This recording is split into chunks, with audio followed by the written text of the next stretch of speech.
Hi there, John Moore here, and I'm a spiritual teacher. I live in Maine in the US. I teach shamanism and meditation and all kinds of other spiritual topics. Today, I want to talk to you about how to meditate or pray like a mystic. Got to tell you a little bit about what a mystic is, and then I'm going to give you some tips. This is one way to do it. There's infinite ways you could do this, but I'm going to give you some tips to make your spiritual work perhaps more mystical for you. And why would you want to do that, you ask? Because mysticism is about personal transformation. And, most people who are meditating or praying are doing so for, uh, perhaps, hopefully, some personal transformation and to get closer to the source. You might say God, you might say the universe, you might say nature, whatever word you want to use. I'm going to speak from a non-sectarian perspective. Um, and so it doesn't matter what your system of faith is, whether you have one or not. Okay. Um, so all people are loved in spirit. And so let's talk about this. What is mysticism and what is a mystic? Mysticism is a description of spiritual activities that are intended to raise as a is a general term, is a metaphorical term, but to align the consciousness with the divine, right? Mystics, instead of going to church every week and praying and whatever they do, mystics go into deep training and deep work and deep meditation and deep prayer in attempt to raise themselves up to become more like deity, source, God, what have you. um so that is mysticism, and mystics are people who practice mysticism. And there are mystics in every spiritual system I can think of. There are Christian mystics and Jewish mystics and Islamic mystics and Buddhist mystics and Bon mystics and animistic mystics. Um, there are mystics of every spiritual persuasion. So it has nothing to do with personal persuasion. And mysticism is not, the domain of one belief system, one religion, one spirituality. Okay, anybody can practice mysticism within the context of of your own system. So let's talk about, let me give a little bit of underlying cosmology, maybe, right? So, how this kind of works, one viewpoint, one perspective, one paradigm. Okay. There are many out there, right? So, one way that we can look at, it starts with believing in a source, a unifying source, whether you call that God or Allah or Brahman or source or the universe or nature or whatever name you want to call it.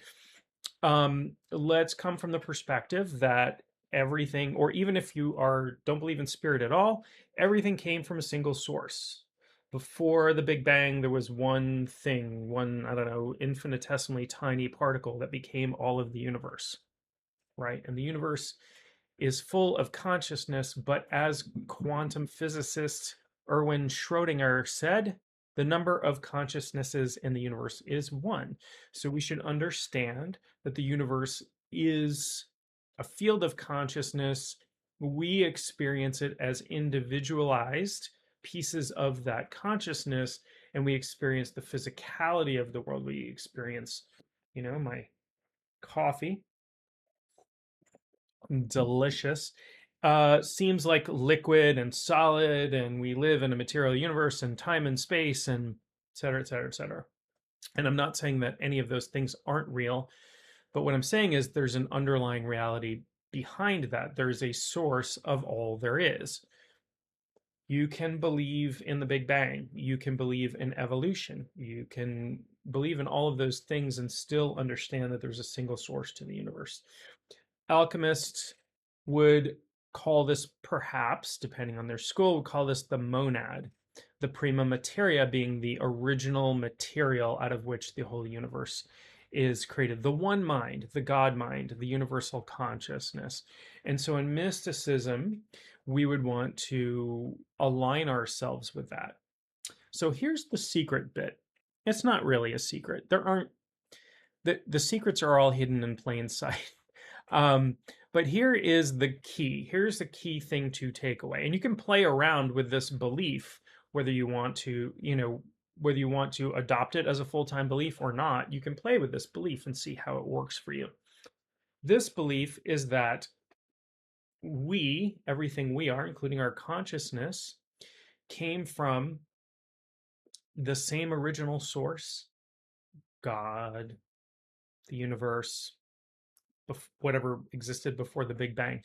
We all came out of the same source. Everything, you and I and the stars and the trees and the rivers and the rocks, all came from that same source. We are a part of it. If we believe in a transcendent and immanent, so transcendent means the consciousness of God is beyond us, and immanent means the consciousness of God is present. So I'm going to use the word God just because it's easier for the moment, but you can put whatever term you want on divinity, on source. So let's agree for a moment that there is a consciousness suffusing everything there is, one single consciousness, and that we are individualized bits of that consciousness, and that, but we are not separate from that original consciousness. We can't be, right? We cannot be, because if everything about God is that God is omniscient, omnipresent, and omnipotent, right? Omnipresent means that God is everywhere. That means inside of you. That means no part of you is away from or outside of God. It is only our thinking, our egoic thinking, that divides us from that. So let's get into how we pray or meditate like a mystic to get closer to that source. So there are, an infinite probably ways to meditate, and also, probably close to infinite ways to pray.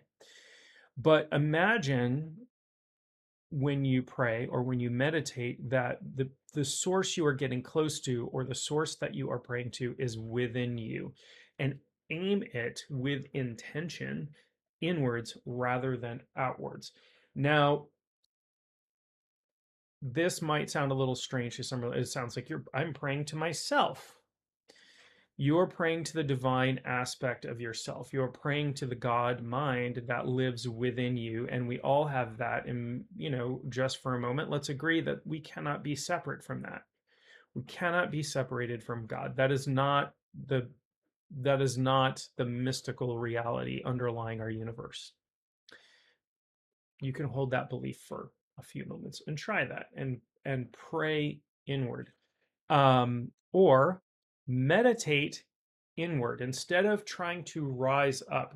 Lots of people talk about ascension, or transcendence, or whatever. Instead of going outward, transcend inward. That sounds weird, but do it. Aim your meditation inward. How do we do this? We do this with intention. We use intention all day, every day. Not everything we do is intentional. If you did, that would be, you would be completely mindful of every action that you did.